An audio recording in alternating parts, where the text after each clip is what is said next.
साथियों नमस्कार। आज हम आपके लिए जो इमोशनल कहानी परिणाम लेकर आए हैं उसे पढ़कर आपके मन में बच्चों के परीक्षा परिणाम को लेकर चल रही परेशानियां दूर होंगी। साथ ही आप यह भी जान पाएंगे कि इस वक्त बच्चों के मन में किस तरह की परेशानियां चलती रहती हैं। इस कहानी को पढ़कर आप बच्चों से सही व्यवहार भी करेंगे और उन्हें समय समय पर मार्गदर्शित भी करेंगे।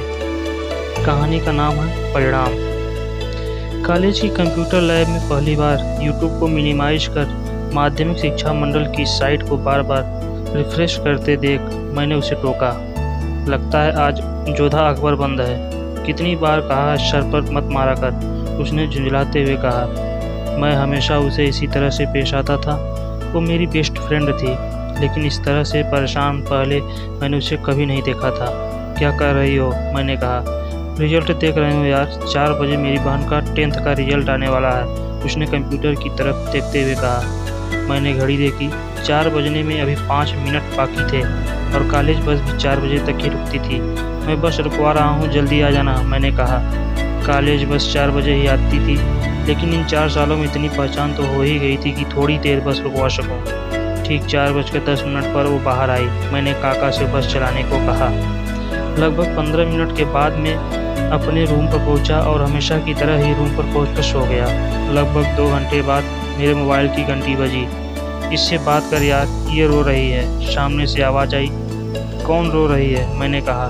मेरी बहन, और उसने मोबाइल उसकी बहन को दे दिया। मैं पहली बार किसी ऐसी लड़की से बात कर रहा था जो रो रही थी। मैंने उसे समझाया कि सबका रिजल्ट ऐसा आया है, बहुत सारे स्टूडेंट फेल हो गए हैं, हम रीचेकिंग करवाएंगे, तू बस रो मत। हाँ भैया, उसने रोते हुए कहा। मोबाइल वापस मेरी फ्रेंड ने लिया। कितने सब्जेक्ट में फेल हुई है, मैंने पूछा।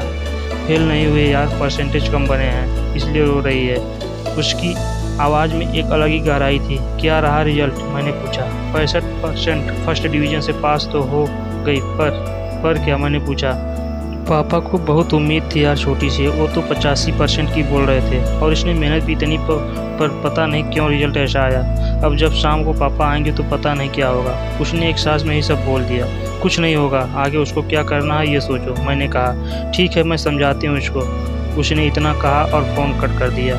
2 दिन बाद रोज़ की तरह ही सुबह सुबह हाथ में अखबार लिए मैं होटल पर चाय पी रहा था। अनायासी मेरी नज़र एक फोटो पर पड़ी। लगभग 30 बरस का एक आदमी एक 14 बरस की लड़की को थामकर तालाब में खड़ा हुआ था। उत्सुकता से मैंने अखबार को मोड़कर करीब से देखा। लिखा था, 10वीं की एक छात्रा ने तालाब में कूदकर की खुदकुशी की कोशिश, राह चलते आदमी ने बचाया। मैंने पूरी खबर पढ़ी। अचानक से मुझे छोटी का ख्याल आया।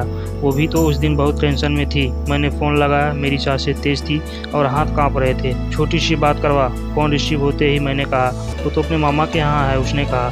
नंबर सेंड कर मुझे उसके, मैंने कहा। उसने बिना कुछ पूछे मुझे नंबर सेंड कर दिए। शायद यही हमारी दोस्ती का विश्वास था। मैंने कॉल करके बात की। वो बिल्कुल खुश थी, जैसे कुछ हुआ ही ना हो। पापा ने कुछ बोला तो नहीं, मैंने पूछा। मैं घर रुकी ही नहीं भैया, सीधे मामा के यहाँ आ गई, उसने हंसते हुए कहा। उस हंसी में मुझे उसकी समझदारी दिखी और उसके पापा की नादानी। इस बात ने मुझे सोचने पर मजबूर कर दिया कि क्यों माता पिता अपने बच्चों पर एग्ज़ाम का इतना प्रेशर डाल देते हैं कि वो उस परीक्षा को ही अपनी ज़िंदगी समझ बैठते हैं। एक दिन में ही उस लड़की की ज़िंदगी मेरे लिए इतनी अनमोल हो गई कि उसकी ज़िंदगी के बारे में सोचकर कांपने लगा। फिर क्यों माता पिता ये नहीं समझते कि ज़िंदगी हर पल कोई न कोई परिणाम तो देती ही है, पर इन परिणामों पर पड़ने वाला दबाव बहुत घातक परिणाम लेकर आता है। पता नहीं कितने ही विद्यार्थियों ने इस साल खुदकुशी की कोशिश की। कुछ खुशनसीब बच गए और कुछ बदनसीब नहीं, लेकिन परिणाम तो दिल दहला देने वाला ही था। दोस्तों, ऐसे ही अनइमोशनल कहानी पढ़ने के लिए मेरे चैनल को सब्सक्राइब करें। धन्यवाद, नमस्कार।